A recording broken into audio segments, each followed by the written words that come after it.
Jadi ada hikmahnya. Oh, hikmahnya bisa ngomong Thailand. Oh gitu ya hikmahnya ya. Karena tuh kalau belajar mungkin butuh 3 tahun untuk bisa apa namanya sekolah bayar kan. Nah, gitu. Ada plusnya bisa bahasa. Baik Bapak Ibu jamaah sekalian, kami beri kesempatan bagi jamaah untuk Oh, bertanya. itu mau nanya apa dada-dada? Oh nanya kirain dada-dada. Itu dari tim manajer ya. Dari silakan panitia mana yang dulu? Nyampe nggak mic-nya? Kalau nggak nyampe nanti di WA aja bu. WA ke bapak. Silakan. Mau bertanya nanti ibu perkenalkan nama dari daerah mana?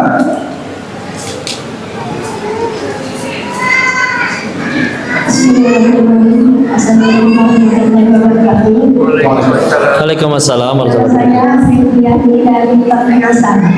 Dari Pak Niasan, oke silakan. Silakan bu. Baiklah Pak Ustadz, pertanyaan saya malam hari ini sesuai dengan tema yang Pak Ustadz sampaikan. Bagaimana caranya kita menyampaikan kepada teman atau saudara kita akan keselamatan yang dunia atau akhirat tanpa menyinggung perasaannya. Terima kasih. Ya baik istilah. Waalaikumsalam warahmatullahi wabarakatuh. Satu-satu ya. Karena kalau udah umur segini tuh suka cepet lupa. So tua Wak. Padahal belum tentu jadi tua ya. Kalau tua kan pernah muda ya nggak? Gimana cara kita nyampein ya tadi ya dakwah, nasihat, keselamatan dunia akhirat tanpa menyinggung? Ya dengan cara sebaik mungkin. Bisa ditraktir, diajak ngobrol, udah ditraktir dulu dan tidak di hadapan umum, jadi tidak merasa dipermalukan, cuman duaan. Intinya dakwah itu bisa dengan berbagai macam cara ya. Mau di WA, mau di telepon, mau ditraktir dulu. Cuman cuman pengen ingetin satu hal aja. Dakwah itu baru akan jadi berat kalau kita mewajibkan orang harus jadi soleh gara-gara kita. Enggak, kita nggak pernah disuruh nyolehin orang. Kalau manusia dikasih kuasa sama Allah untuk bisa ngasih hidayah ke orang, maka satu dunia harusnya udah soleh semua berkat dakwahnya Nabi. Tapi ayahnya Ali, Abu Thalib, nggak masuk Islam juga, pamannya beliau. Jadi kalau kita ngewajibin, udah dia udah ngobrol sama aku, harusnya dia berubah. Nanti kita yang stres, Pak. Karena kita nggak pernah disuruh ngubah orang. Dia jadi baik setelah ngobrol sama kita, Allah yang ubah, kita nggak usah ngaku-ngaku. Dia nggak jadi baik, tapi niat kita benar lillahi ta'ala, tetap jadi pahala. Jadi ruginya belah mana? Ada lagi yang bertanya waktu itu, kok saya temenan sama dia 30 tahun, setiap hari saya ingetin sholat, masih belum pengen sholat dianya, saya mesti gimana? Saya jawab, selamat. Berarti kamu punya pahala dakwah 30 tahun ngingetin sholat. Emangnya setiap kali, punten ya, kita ngingetin sholat nih, dia baru sholatnya 30 tahun lagi, terus pahalanya baru cair 30 tahun lagi gitu?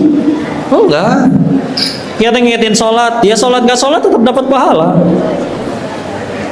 Bapak kayak tadi bangun masjid, wakaf, ternyata masjidnya belum jadi, kitanya meninggal duluan. Di hari akhir dapat buku catatan amal, pas dicek kok nggak ketulis, protes. Kenapa tidak tertulis? Tiba-tiba ada tulisan, tiba-tiba ada suara. Ya kan masjidnya belum jadi pahalanya belum cair. Nggak mungkin, nggak gitu konsepnya. Kak bismillah, gimana cara ngingetin? Sesantun mungkin, bismillah. Jangan menggurui, traktir dulu kalau perlu, bahasa selembut mungkin, dengerin dia cerita dulu, terserah. Tapi kabar baiknya begitu. Kebayang kalau kita baru dapat pahala, nunggu orangnya soleh dulu, gimana ya? Dokter Zakir Naik misalkan ceramah, dan misalkan mualaf 999 orang.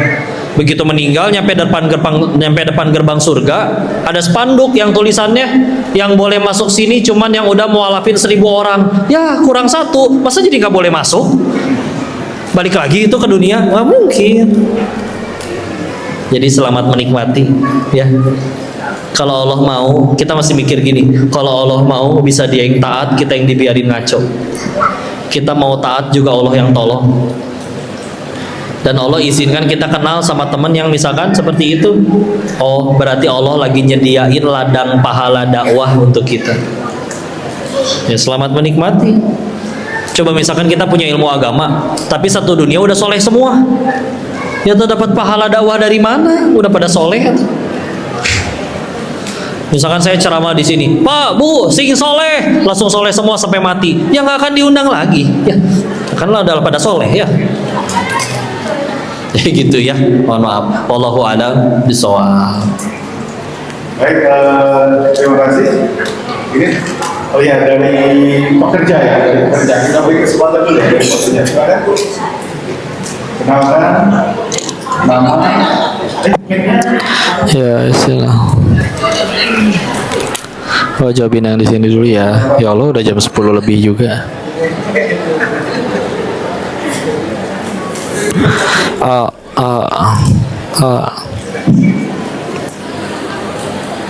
Assalamualaikum warahmatullahi wabarakatuh.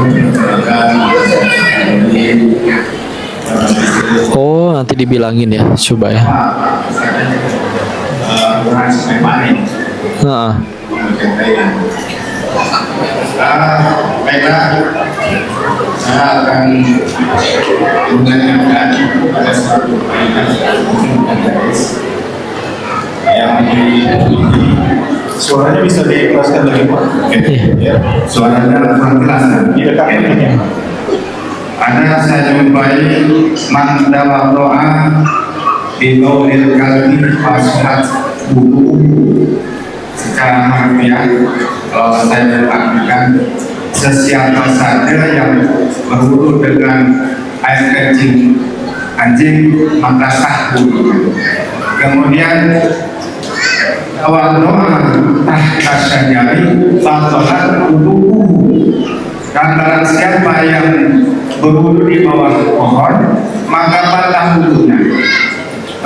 Mohon penjelasan apa maksud dan makna tersirat dalam kaidah tersebut. Terima kasih Mang Fokoy. Assalamualaikum warahmatullahi wabarakatuh. Waalaikumsalam warahmatullahi wabarakatuh. Baik, istilah. Satu, saya jujur baru mendengar dari Bapak ya, yang tadi disebutkan, yang barang siapa berwudu dengan air kencing anjing sah wudunya. Lalu barang siapa berwudu di bawah pohon maka batal wudunya, ya. Sependek yang kami ketahui dari ketika mengkaji ilmu fikih, jadi kalau ketika masuk bab toharoh itu nanti ada bab air dulu. Nah, nanti air tuh ada yang suci dan menyucikan, ada yang sekadar suci tapi tidak bisa menyucikan. Nah, tapi kalau udah jelas-jelas air kencing anjing, satu dia najis, dia juga tidak suci dan juga tidak bisa menyucikan, ya. Itu satu. Jadi ada perbedaan dari sudut pandang fikihnya. Dan wudu di bawah pohon juga tidak dijelaskan tadi kenapa bisa batal, kecuali ya kentut ya batal ya. Wallahu alam. Maka wallahu alam mungkin itu adalah suatu potongan dari suatu nasihat yang lebih panjang lagi yang baru bisa diambil hikmahnya. Tapi kalau misalkan tadi baru disampaikan bagian sebegitunya, satu, saya baru mendengar, dan dua, dengan keterbatasan ilmu dan kebodohan saya tidak memahami faidah yang dimaksud dari dua kalimat tadi ya. Jadi izinkan nanti saya belajar lebih banyak lagi, mudah-mudahan bisa ada kebaikan yang bisa dipelajari untuk disampaikan lagi ya. Begitu Pak, izin. Wallahu a'lam bishawab.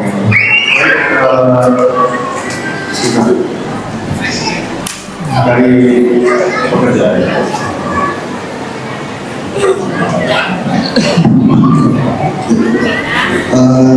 Assalamualaikum warahmatullahi wabarakatuh. Waalaikumsalam warahmatullahi wabarakatuh. Silakan, Denis. Saya mau remble perwakilan dari pada pekerjaan. Saya ada dua pertanyaan sebenarnya. Pertama terkait soal. Soal itu adalah mencegah perubahan munkar dan nakir.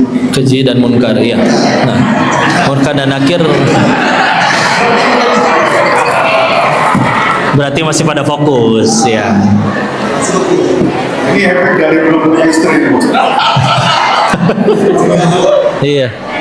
Istilah. Ya, tapi dapat kita lihat banyak sebenarnya Ustaz, orang yang sholat sholatnya taat lima waktu, tapi dari segi perbuatan banyak sih sebenarnya dari segi perbuatan yang menurut kita itu perbuatan tidak baik. Iya. Salah satunya gini, misalnya mereka itu kalau kita lihat mereka itu bisa memberikan panutan. Iya. Kalau saya ada perilaku yang menurut kita nggak perilaku. Pertanyaan saya pertama itu tanda-tanda sebenarnya orang sholat lima itu seperti apa? Iya. Nah, seperti apa tanda-tanda seperti lima? Bagaimana dari segi perilaku dan implementasi mereka di kehidupan itu bagaimana? Iya. Yang pertanyaan kedua saya itu terkait tobat. Semakin kita bertobat, semakin banyak cobaan yang akan datang. Iya. Cobaan yang akan datang. Iya. Iya. Sehingga pasti kita dituntut untuk sabar, melatih kesabaran kita. Tetapi sebenarnya Ustaz, kita lihat sabar itu sebenarnya ada batasnya atau enggak sih? Iya. Karena banyak orang sabar saya batasnya segini gitu. Saya udah sabar lagi, saya lepas orang itu. Iya. Pertanyaan saya untuk dua pertanyaan.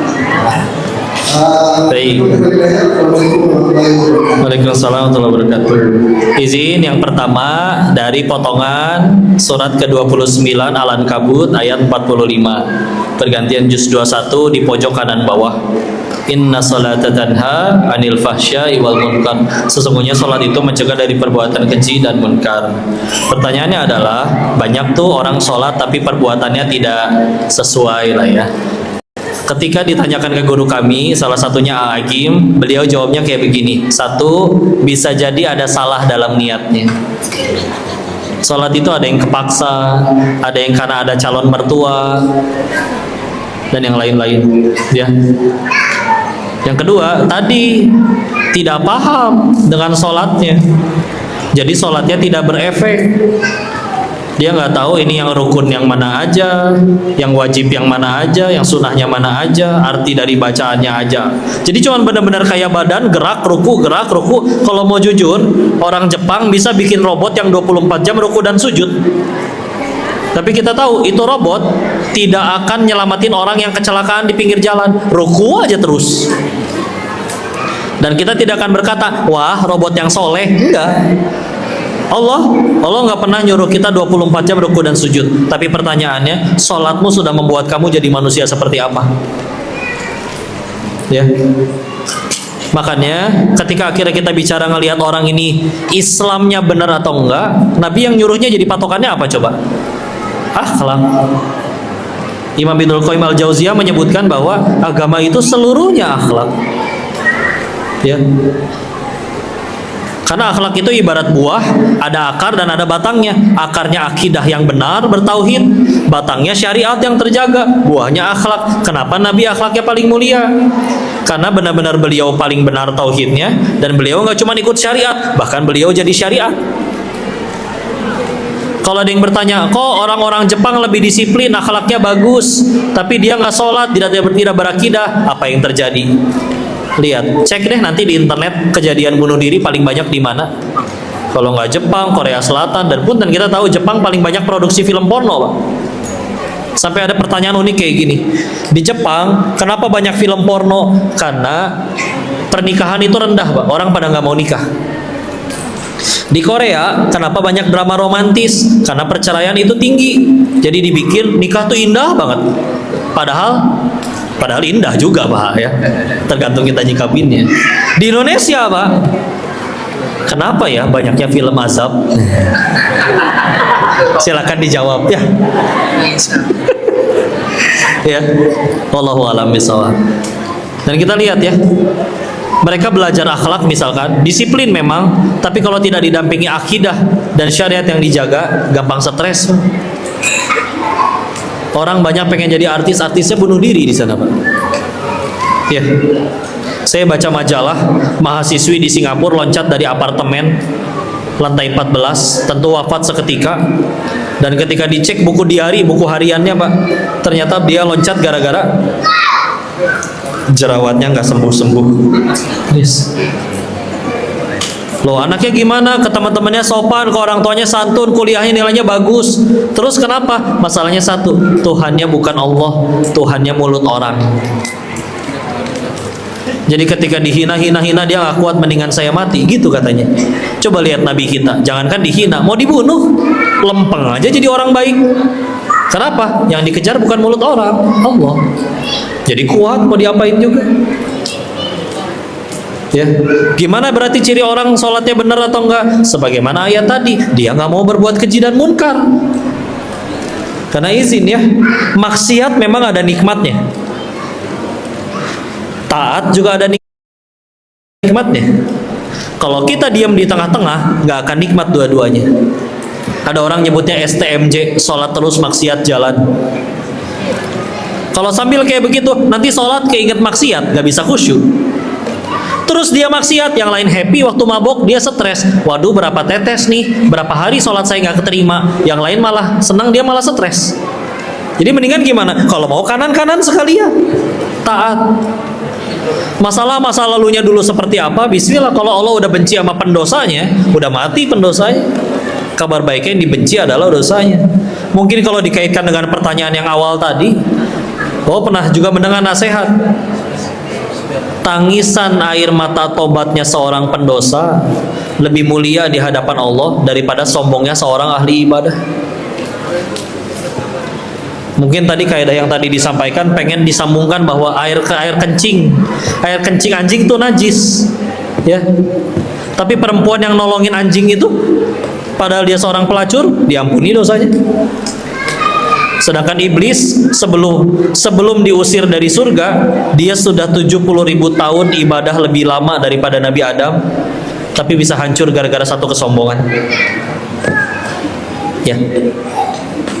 Jadi seperti itu. Dia nggak mau nanti berbuat keji dan munkar.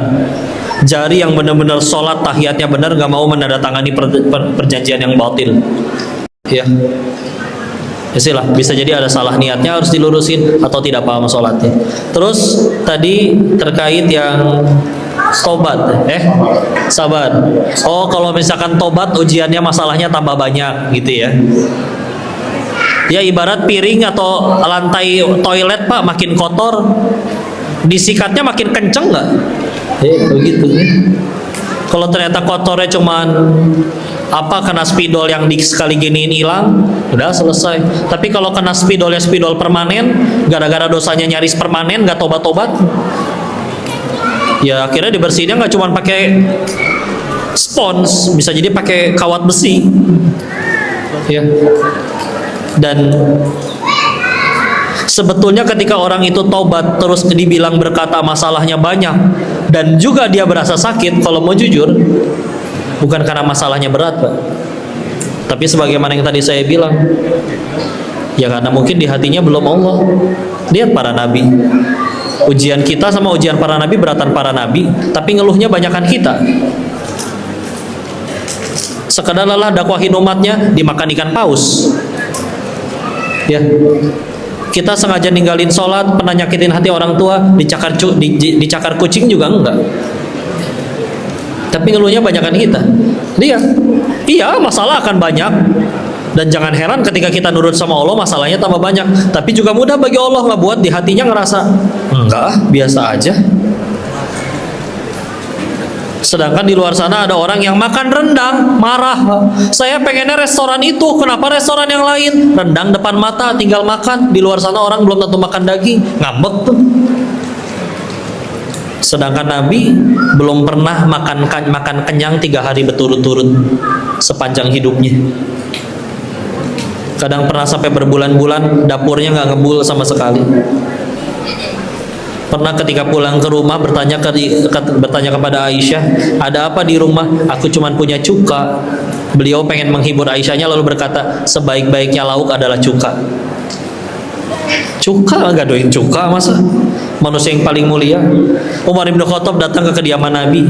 Beliau tidur di atas pelepah kurma, ibarat kalau misalkan kita tidur di atas tikar plastik, nanti kan pada nemplok di pipi itu. Ya. Terus berkata Umar bin Khattab, sedangkan Raja Kisra, Raja Persia, mereka tidur berlapiskan istana emas, sedangkan engkau manusia yang paling mulia tidurnya seperti ini. Jawaban Nabi apa? Tidak senangkah engkau wahai Umar kalau dunia untuk mereka, akhirat untuk kita? Bagi kita berat ujian mereka, bagi merekanya